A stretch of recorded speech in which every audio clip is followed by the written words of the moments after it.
Welcome to Good Money Moves, the show where we share financial tips and advice to help you feel financially empowered.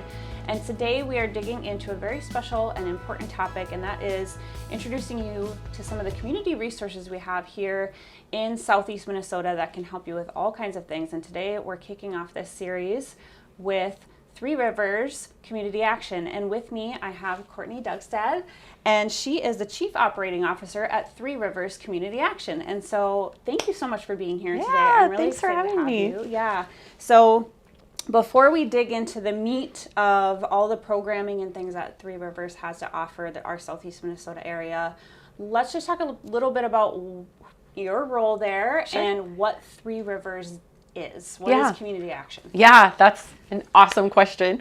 So I think it's hard to talk about community actions without sort of looking at when we were created and why. Mm-hmm. So we are celebrating our 60th anniversary this exciting. Year. Yes. Congratulations. And so if you do the math, community actions were birthed in the 1960s. And what's really exciting about that time is that the nation as a whole was really diving into a lot of hard questions, right? We were talking about what does it look like for all men to be created equal? And along that time with the civil rights movement, we started asking questions like, what would it take to close the wealth gap? What would it take to audaciously solve poverty? And what was birthed out of that is, in order to solve poverty, we have to find out from people living in poverty what they need for pathways into self-sufficiency.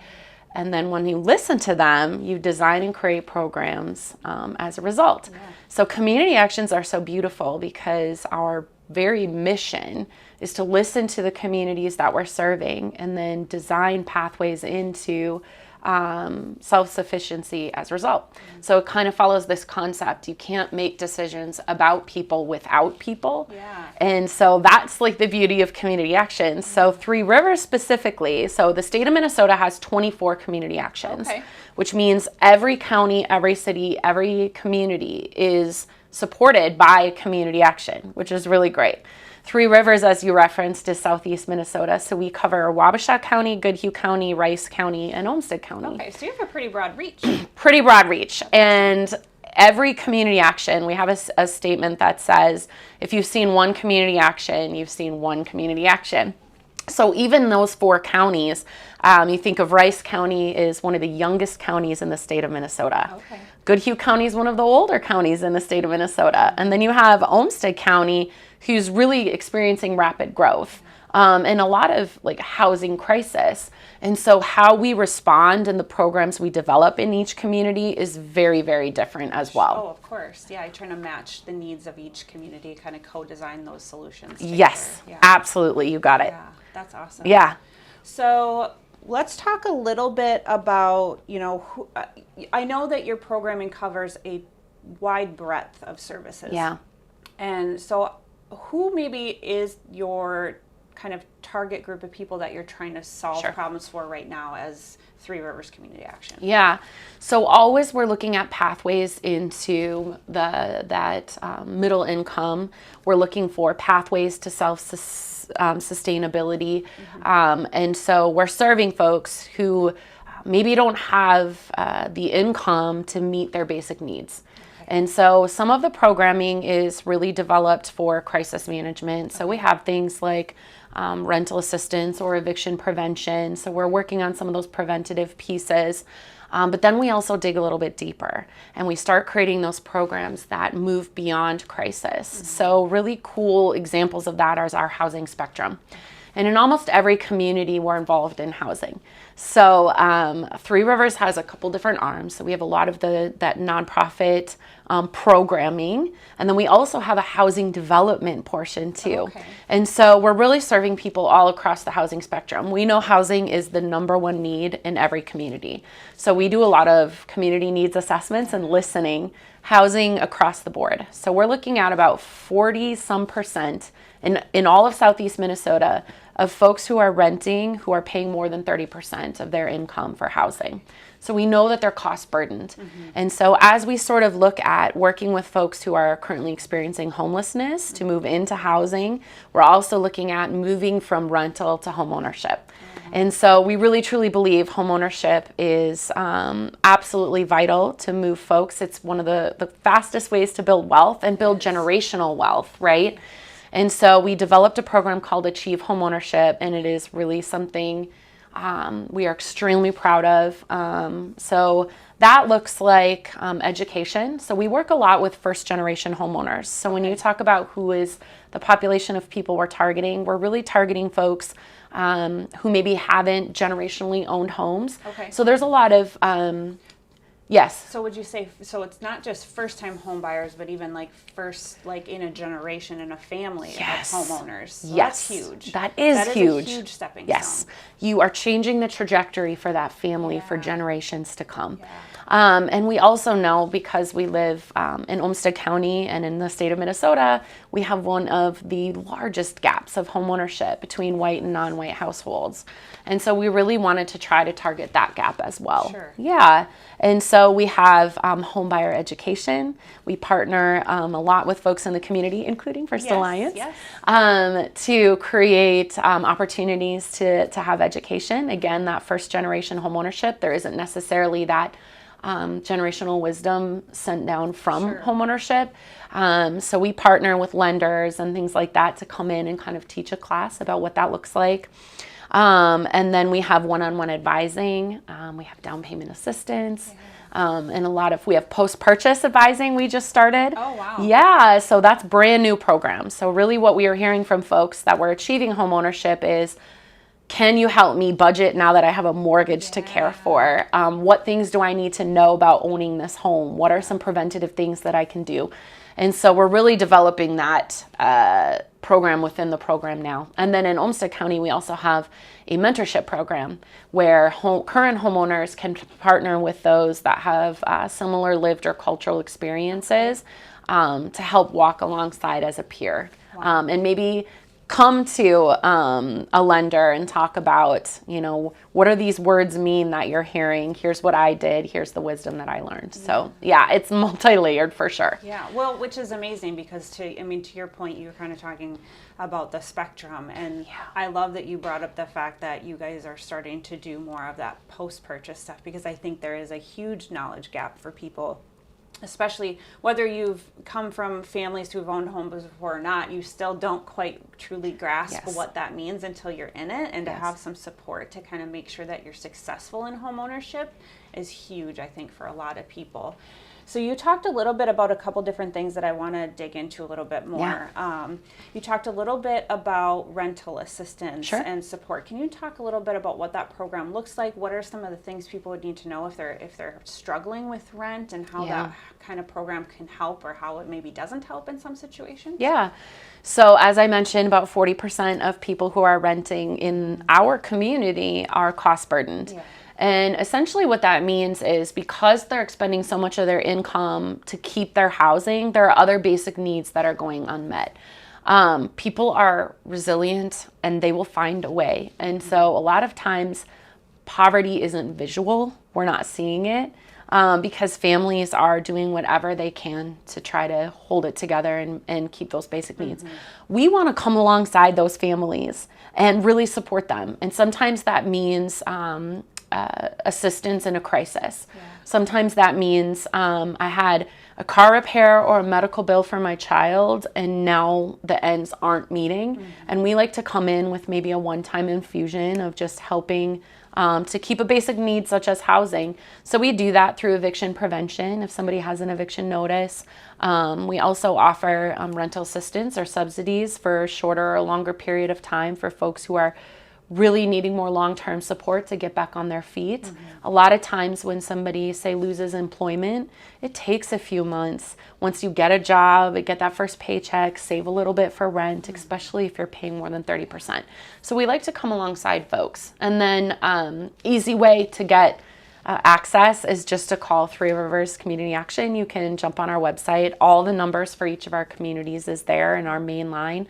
And our support staff is amazing. So if you call, you literally can't call the wrong number. You call and they will triage you to the right person. Perfect. And we have advocates that will meet with you if you're not sure what you need and kind of do an assessment and sort of plug you into different programs that can help. Oh, that I love, because I remember being a young mom and needing rental assistance support and all those types of benefits, and there's just so many different places to turn to, and to have somebody who can help guide you a little bit, even a little bit, is huge. Yeah. So that's awesome that you guys do that, and I love that you have actual locations in the different areas that you're serving, so that people don't have to necessarily travel to Rochester to get support for something that I think is really important too. Yes, so we're embedded in each of our communities, and we have public transit as one of the programs we run, and our buses go to all of our locations, and we want to make sure that our advocates go out into the community to meet with people too. So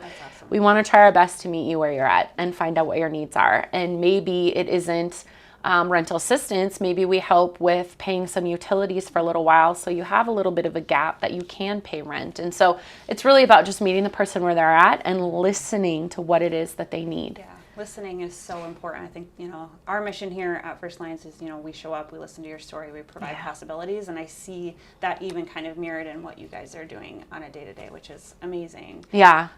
So one thing I want to ask about that I don't think you've brought up yet is, so here at First Alliance, we offer manufactured home lending, and I saw that you have a program that provides some assistance to help maintain manufactured homes. Absolutely. Can you talk a little bit about that program? So so it's in Rice County currently, but we're looking to grow it. And we were able to partner with Healthy Communities Initiative in Rice County, and really the HRAs there in both Faribault and Northfield, to sort of absorb this program under our wing, and it's the mobile home rehab. So it is technically a pilot this year, though it's been running for years in the community. And we know, when we talked about that housing spectrum, mobile homes is some of the most affordable housing there is. So it is really important that we keep those in the economy and rotating through. And so mobile home rehab is amazing. We have a staff who goes out and does an audit in the home, and then either connects to resources within the community to provide things like smoke detectors or other things like that. We can provide those, or else kind of helps with weatherization, connecting to weatherization. We are one of the few weatherization programs that's able to work on mobile homes. Oh, awesome. Or basic maintenance if that's what it's needed. Yeah. That's amazing. I know we obviously have a lot of our members who live in manufactured homes through our lending program and all that, and just knowing sometimes when you're in those homes, it's a great Kickstarter for home ownership, but they come with a lot of their own maintenance problems, just like a regular home, and it can be really straining on budgets. So having a resource to turn to for some of that is amazing, and I'm glad to hear that you guys are taking that on as part of your programming. Yeah, absolutely. It's a need that we've been hearing about for a long time, and I think it continues to be a need in most communities. So I love that First Alliance thinks about that, because it is a fantastic solution for affordable housing. Yeah, it is. And so I want to kind of bring the conversation back to maybe first-time home buyers, first-generation home buyers a little bit, and just kind of talk about some of the programming that you have in place to help get people into homes. I think you mentioned down payment assistance programs at one point, and I think you guys maybe have some kind of savings match program, if I remember correctly. Do you want to talk a little bit about those? Absolutely. So Saving Match is called FAME, and it is essentially a program in which the state matches what our participants can save 3 to 1. So if our participants save $2,000, then they can match that at a 3 to 1 match. And we really look on helping saving for down payment assistance. We know that being able to come to the table with some down payment really helps bring that cost down. We also know first generation homeowners or homeowners that are maybe living with lower incomes, it's hard to save that big down payment assistance. And so we try to come alongside them with multiple programs. So we have that savings match, we have down payment assistance, and we're currently administrating first generation down payment assistance, which is phenomenal because it's up to 20% of the cost, up to $36,000 that we can help with down payment assistance if you're qualified as a first generation homeowner. It's amazing. And then of course we partner with really great lenders who help make sure that our participants get the best interest rates and the guest packages. Yeah, that's amazing. And I the down payment assistance, I think, is huge because that does become such a barrier to home ownership for so many people. It's not that they don't have the budget cash flow each month to be able to afford home ownership, but to be able to save such a sizable amount when you're just trying to live day to day and you have all these random, financial problems that pop up, whether, medical, car problems, all of that kind of stuff, to have a program that can help just kind of give you that boost you need to get in there is so important. And when we think about building generational wealth, how you do that is the equity of your home, and how you build equity fastest is coming with that down payment, that down payment on the front end. So our goal is always, how can we help folks build that generational wealth that provides that safety net so that their children don't have to go through cycles of poverty? And that really is the answer, right? You start with really great down payment assistance and get into a home that just continues to build equity for you and your family. Yeah, that's amazing. So we have covered, I feel like, just actually scratched the surface of all the things that you do at Three Rivers Community Action. If someone is interested in learning more about what you do or supporting your work in any way, what is your website that they can go to find out more? It's just threeriverscap.org. If there's anything in there, I mean, we do early childhood all the way to older adults. So really the whole spectrum of life. And if you have any questions, call. Our support staff is there to listen to what your needs are and then make sure you get the right person on the other side of the phone. Awesome. Well, thank you so much for being here today, Courtney. This has been amazing. I'm so glad that we were able to have you on the show today. And thank you for joining us. This has been Good Money Moves. If you want to learn more about the community resources available in Southeast Minnesota or what else First Alliance Credit Union has to offer, you can visit our website at firstalliancecu.com. And until next time, stay financially empowered.